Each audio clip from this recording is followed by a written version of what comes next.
Mm, it's almost 3 o'clock, and I got off work about quarter till 12, almost.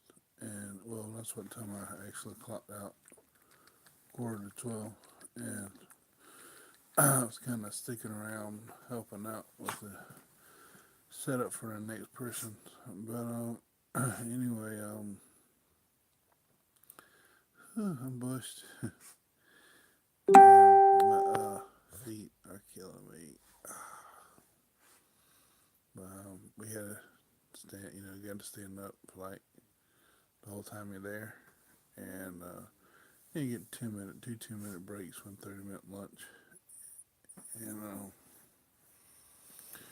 yeah, it was every little bit really helped. But it was like right there at the end there, it's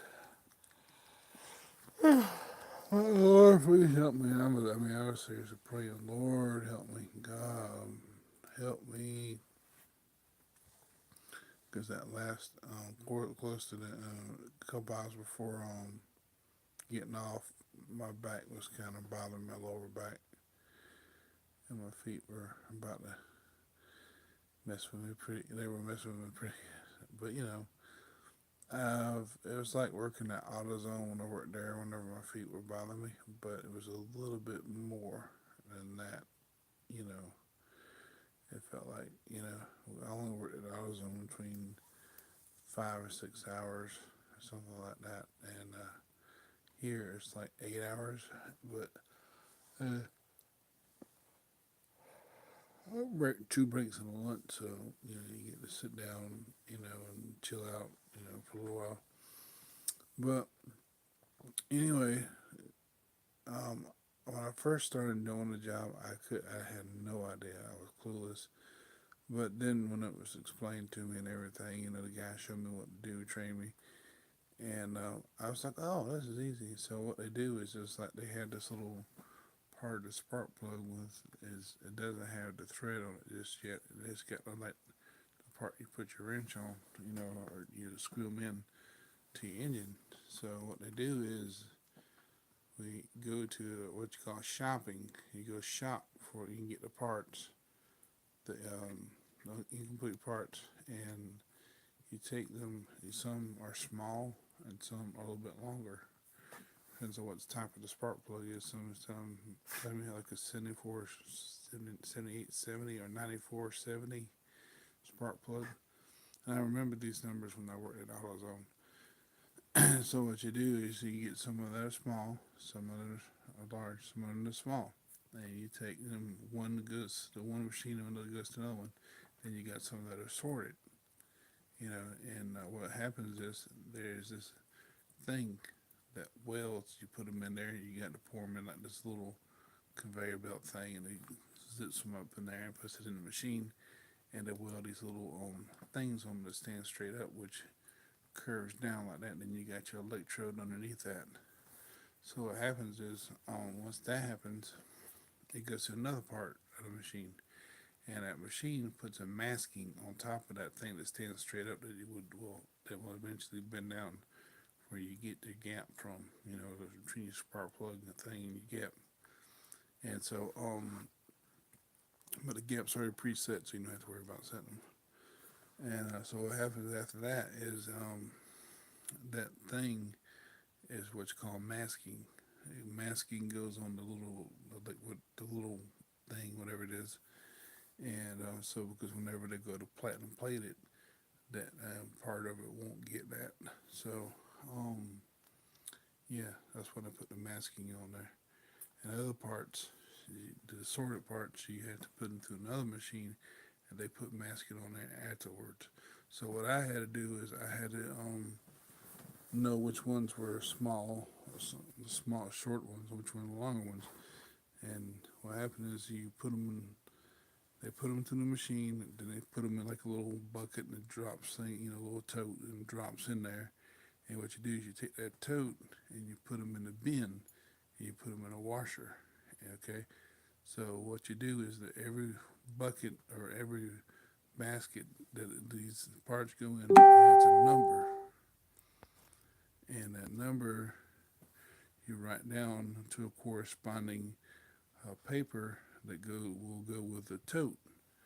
And so as it comes through, you take it and you pour it into another tote with a plastic bag in it. First of all, you put a little information thing on it, and then you put it on the pallet.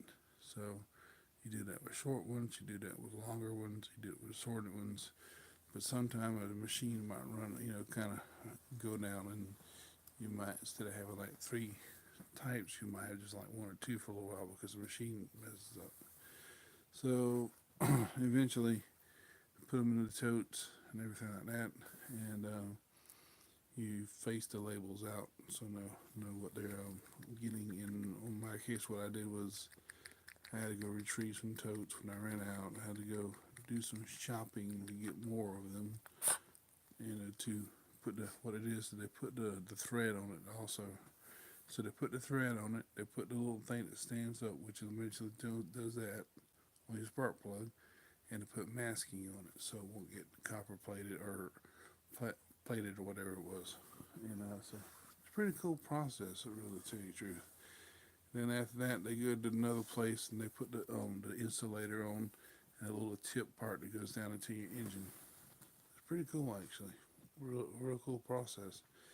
And it didn't take long for me to learn it. So it was like probably about 30 minutes. So, had to get my head around it. Once I got my head around it, I was like, good to go. But yeah, I'm pretty tired. My feet are hurting, my legs are hurting, and I need to get some sleep. When I quit talking here so much, you go ahead and get some sleep. Hopefully Herbie don't have to go back out. Yeah. Well, anyway, I'm gonna go to bed now, and it was just a really interesting day. And I gotta. The guy, the supervisor, his name is Gary, and he's a Jew. Evidently, he's a Jew. So I work for a Jew. I guess he's a Jew. Real nice guy. Kind of quiet in some cases. Other than that, he's a real nice guy. He's good with numbers and stuff like that. Most people like that are. Jews are cool people. I love Jews. Anyway. And the guys that I work with, the 2 of them, were really nice fellas. For sure, I know he's a Christian guy, he goes to church, and the other fella is kind of, take me as I am or leave me, but a real nice guy. The machine wasn't working, the washer, the thing I was operating wasn't working right. I don't know how to run that thing, but I just take the parts out and put them where they need to go. And it made him mad. He took his finger and flicked off the machine. I thought it was a trip. I was like, oh well. And the other fella, he's a real nice fella, and he just, he's super friendly, and real great guys. And I think what I'm going to do is going to learn that for a couple of days.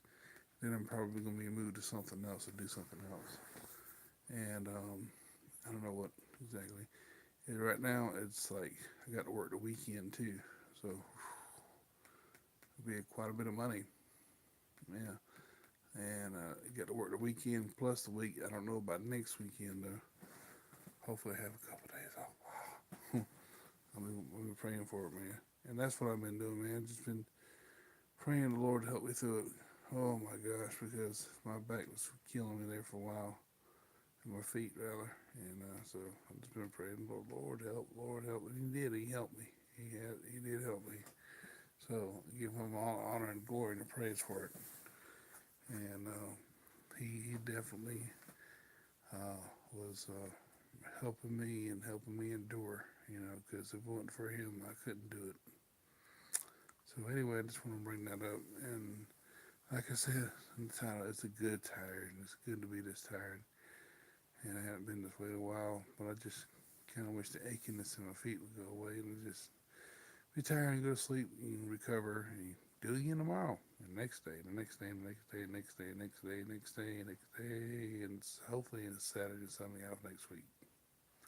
Hopefully I have enough money to get the gas. Hopefully I have enough money to do the rest of the things I do and get some more food in the house. And Seth's going to eventually have to clean up his room and wash dishes, because I ain't going to be able to do it. All right, well, that's all I got to say. I'm going to go and get off the middle band. See you later.